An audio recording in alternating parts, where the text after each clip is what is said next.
New this morning, Polycystic Ovary Syndrome, or PCOS. It's a hormonal disorder that affects 1 in 10 women of childbearing age. September is PCOS Awareness Month. And in an effort to raise awareness and pull back the curtain on this disorder, I sat down with our very own Linnea Lewis, who opened up about her own private battle. I think what stood out to them most is that I was willing to be vulnerable. Vulnerability hasn't always been something Fox 46 reporter Linnea Lewis has embraced, at least not so publicly. But when she debuted a new look on air last week, she wanted to be clear about the reason why. If I go ahead and do this, I want to make sure that I post about what PCOS is and not just post, hey, y'all got a new hairdo.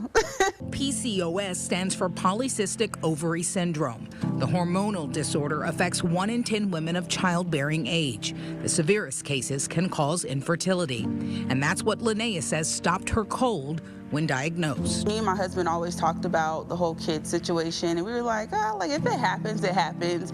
But to actually hear that there's a possibility that you can't have children because of a disease like that, you're just like, it kind of stops you right in your tracks. But it was hair loss, not the threat of infertility, that first made her begin to question if something was wrong. I didn't know how to cope with my hair coming out in globs. Something she thought she could conceal at first. I kept going back and forth between wigs and between my natural hair because I'm like, okay, if I trim it, it'll grow back. It'll grow back evenly, but that was not the case. And only in the past couple of weeks did she begin to embrace the idea of cutting it all off, a decision she said was riddled with anxiety, particularly as a TV news reporter. Being in TV, your image is everything. Your image is everything.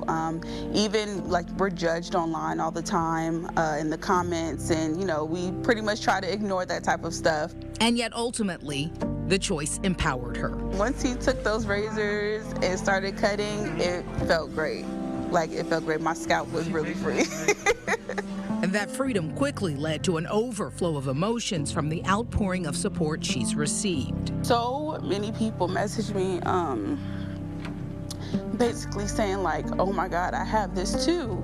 And I didn't think anybody else had it. Or